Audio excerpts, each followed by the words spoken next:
Sur Al24 News, merci d'être avec nous. Voici les titres de cette édition. Visite du président algérien en Chine. Abdelmadjid Tebboune se rend à Shenzhen, dans le sud du pays. Une étape importante, symbole de la relation économique qui lie les deux pays.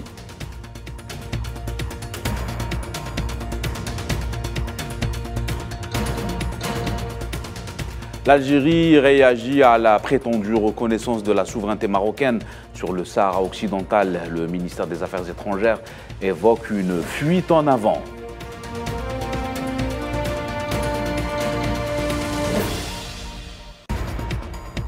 En Irak, le torchon brûle entre Bagdad et Stockholm suite à l'autodafé du Coran dans la capitale suédoise. L'ambassadeur suédoise en Irak a été prié de quitter le pays.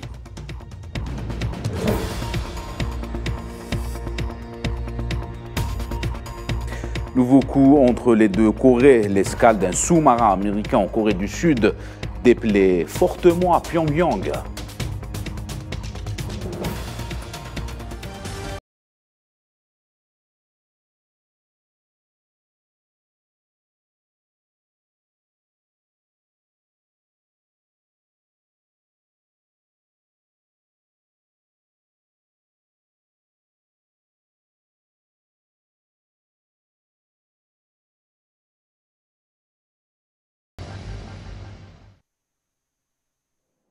Bonsoir à tous. Le président algérien poursuit sa visite en Chine. Abdelmadjid Tebboune est arrivé ce jeudi matin à Shenzhen, dans le sud de la Chine, dans le cadre de la visite d'État qu'il a entamée dans ce pays depuis lundi dernier à l'invitation de son homologue chinois Xi Jinping.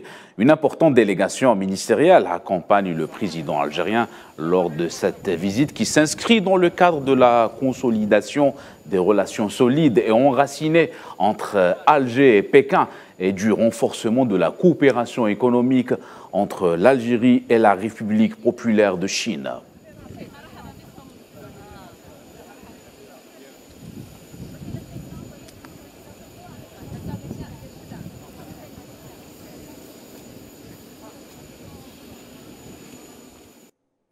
Et dans le cadre de cette visite, le président algérien a rencontré jeudi à Shenzhen le sous-secrétaire du comité du Parti communiste chinois, PCC, dans la province de Guangdong, Meng Fanili. À l'occasion de cette rencontre, les cadres du PCC se sont félicités du niveau des relations historiques solides entre l'Algérie et la Chine.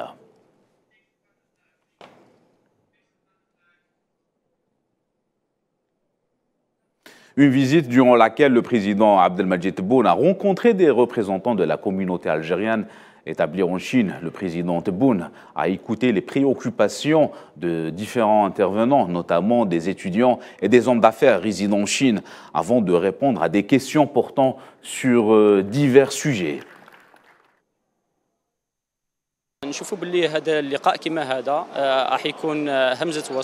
Cette rencontre est comme un trait d'union entre la communauté algérienne établie en Chine et les entreprises algériennes. Il y a beaucoup de chercheurs et étudiants algériens en Chine, ce qui va permettre le transfert de technologies entre les deux pays.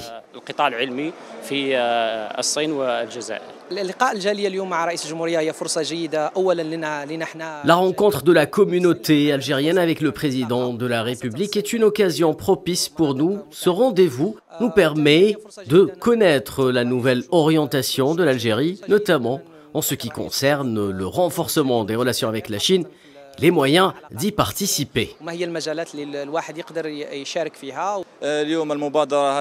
C'est une initiative qui nous a permis de rencontrer le président Abdelmadjid Tebboune. Inch'Allah, cette initiative va appuyer les relations entre l'Algérie et la Chine. 36 milliards de dollars, il s'agit du chiffre du jour. Il a été annoncé par le président algérien Abdelmadjid Tebboune ce jeudi. C'est le montant que va investir la Chine en Algérie. Des investissements chinois dans divers domaines, à l'instar de l'industrie, des technologies modernes, de l'économie du savoir, des transports, l'agriculture.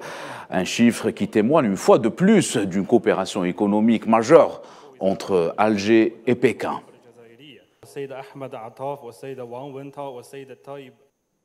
Et depuis plusieurs décennies déjà, le modèle économique chinois inspire plusieurs pays dans le monde. Une économie en pleine croissance et en dépit d'un contexte géoéconomique compliqué. L'exception chinoise, pourquoi l'économie de Pékin est en bonne santé? Élément de réponse avec Kherdim Batash.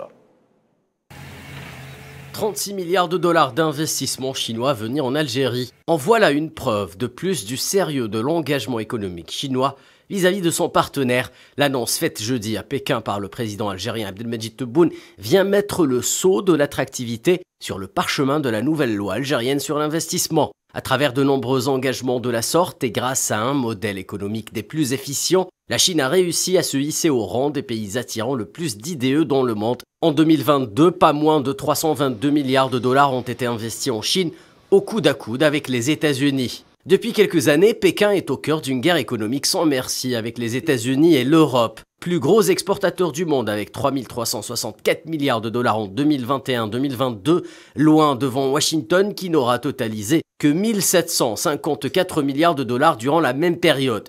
Les entreprises chinoises arrivent à déjouer tous les subterfuges et les mesures protectionnistes mises en place pour les isoler du marché européen. Quel est donc le secret de l'économie chinoise? Même après la crise liée à la hausse du prix du fret maritime, la Chine a su relever la tête. Habitué à une croissance à 2 chiffres, le pays a relancé la consommation qui a tiré la croissance vers le haut en 2023.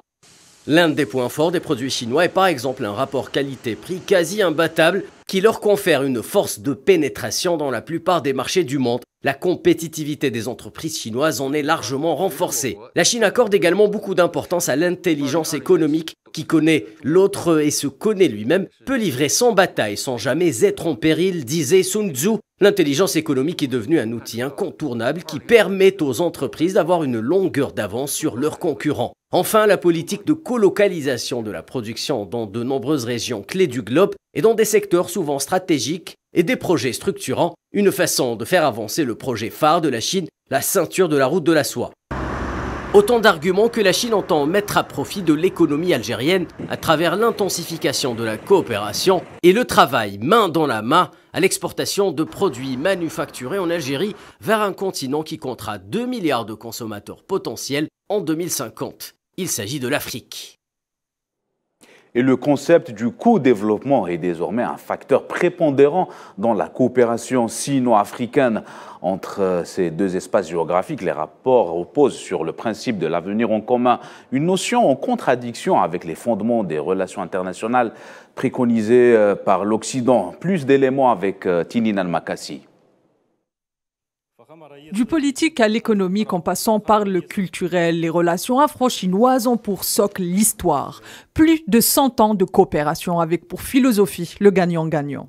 Dès la fin des années 40, alors que l'échiquier géopolitique international se redessine, la République populaire de Chine, aux côtés d'autres pays du tiers-monde, veulent donner un nouveau souffle aux relations internationales. Une impulsion toute trouvée à Bandung en 1955. En mettant sur les fonds baptismaux d'un côté les non-alignés et de l'autre le Sud global solidaire. Une clairvoyance qui rejaillit sur la 5e conférence des non-alignés à Alger en 1973. À cette époque, la marche de la libération de l'Afrique presque achevée, le regard se tourne vers l'avenir. L'apogée de la coopération entre l'Afrique et la Chine est sans doute entre les années 80 et 90. Selon les statistiques de 1979 à 1995, le nombre de projets de construction et de coopération de la Chine en Afrique était de plus de 5 000, avec un montant total de près de 7 000 millions de dollars. Le montant pour l'Algérie seule a atteint plus de 900 millions de dollars. Ce qui séduit l'Afrique dans la coopération avec la Chine est évidemment le respect de son intégrité territoriale et politique, contrairement à l'Occident dans ses rapports à l'Afrique qui se veut avant tout être une puissance de domination néocoloniale. Si les relations entre l'Afrique et la Chine ont connu durant les années 90 une lenteur, c'est sans doute en raison des grands bouleversements mondiaux subis de plein fouet d'un côté comme de l'autre. Et récemment encore, c'est la géopolitique mondiale qui permet un rapprochement entre les deux alliés historiques, sur la même note, gagnant et le respect mutuel des intérêts communs. Une vision appelée de leur vœu par les peuples du monde entier. Et c'est dans ce sillage que s'inscrit la visite du président algérien Abdelmadjid Tebboune en République populaire de Chine, marquant ainsi 100 ans d'histoire entre l'Afrique et la Chine.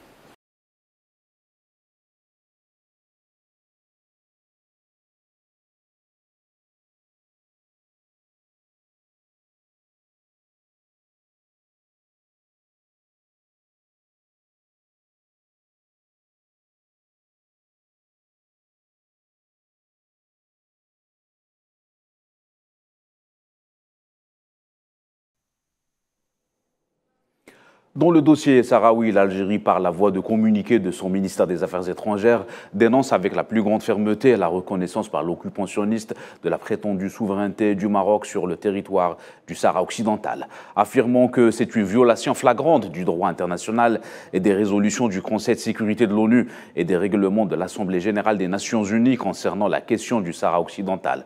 La diplomatie algérienne a par ailleurs pointé du doigt la complaisance entre les deux forces occupantes, mettant en avant le lourd passé de violation du droit élémentaire du peuple, avant d'ajouter que cette reconnaissance n'est qu'un nouvel épisode dans la politique de fuite en avant poursuivie par l'occupation marocaine. Et la coordination européenne pour le soutien et la solidarité avec le peuple sahraoui s'est réunie ce jeudi à Madrid, la capitale espagnole, avec pour objectif préparer le plan d'action pour les mois à venir, tout en prêtant une attention particulière au travail effectué dans le cadre de l'ONU et de l'Union africaine. Par ailleurs, les participants à ces travaux ont également dressé le bilan des mois passés, tout en passant en revue l'état des lieux concernant la lutte du peuple sahraoui pour son indépendance. À l'approche des législatives en Espagne, l'extrême droite refait surface. Alors qu'on la croyait enterrée, le parti promet de jouer les troubles faits et d'abriter une élection aux enjeux cruciaux pour l'ensemble du pays. Les détails avec Naïla Hamouda. À l'approche des législatives en Espagne, l'extrême droite refait surface alors qu'on la croyait enterrée.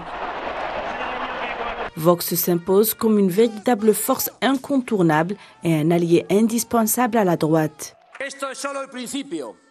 Ce n'est que le début. Nous avons dit que nous lancions une reconquête et c'est exactement ce que nous avons fait. Une reconquête qui a mis une voix au Parlement et c'est pourquoi je veux dire clairement à toute l'Espagne que Vox est là pour rester. L'avancée de l'extrême droite sur la scène politique peut s'expliquer par plusieurs facteurs, comme le mouvement indépendantiste catalan en 2017, les scandales de corruption ayant affecté le mouvement populaire et l'accession au pouvoir du Parti socialiste avec le soutien de l'extrême gauche et des partis sécessionnistes.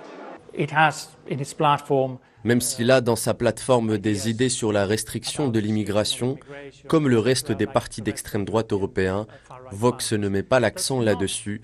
Ce n'est pas le centre de sa plateforme. Le centre du problème est l'unité de l'Espagne, car Vox est né en réaction au mouvement indépendantiste en Catalogne et à ce que beaucoup de gens de droite ont perçu comme une indulgence de la part du Premier ministre conservateur de l'époque, Mariano Rajoy.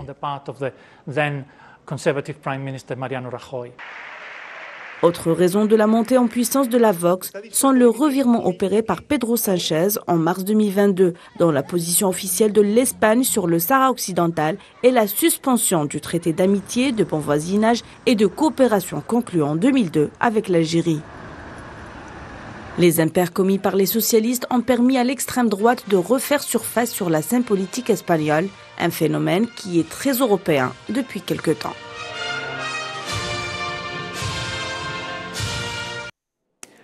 Et en Palestine occupée, un jeune Palestinien de 19 ans seulement est tombé en martyr ce jeudi matin sous les balles des forces d'occupation sionistes à Naplouse, en Cisjordanie occupée. Annonce faite par le ministère palestinien de la Santé.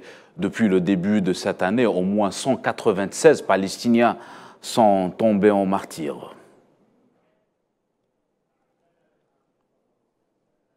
Et dans l'affaire du lâche assassinat de Shirin Abu Akleh, tuée au mois de mai 2022 par des tirs à balles réelles des forces d'occupation sionistes, alors qu'elle était en service dans le camp des réfugiés de Jenin, plus de 60 organisations de défense des droits humains américaines ont adressé une lettre commune au Congrès afin d'adopter un projet de loi exigeant des rapports sur l'enquête américaine concernant le meurtre de la journaliste qui, il faut rappeler, était de nationalité américano-palestinienne. Par ailleurs, plus de 100 membres du Congrès ont fait des déclarations ou signé des lettres appelant à une enquête approfondie menée par les États-Unis afin d'aboutir à la responsabilisation des personnes liées au meurtre de Shirin Abu Akleh.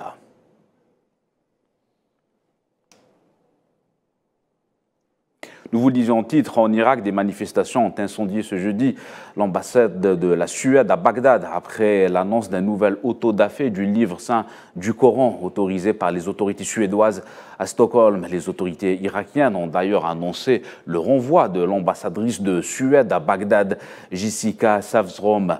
Le point avec Souila Kilal.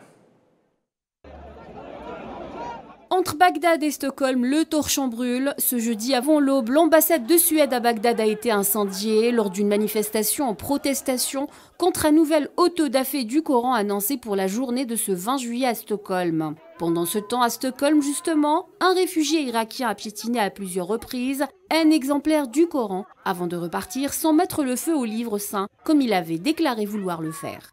Le 28 juin dernier, au cours d'un rassemblement autorisé encadré par la police suédoise, un exemplaire du Saint-Coran avait été brûlé devant la plus grande mosquée de Stockholm en pleine célébration de la fête de Eid al-Adha.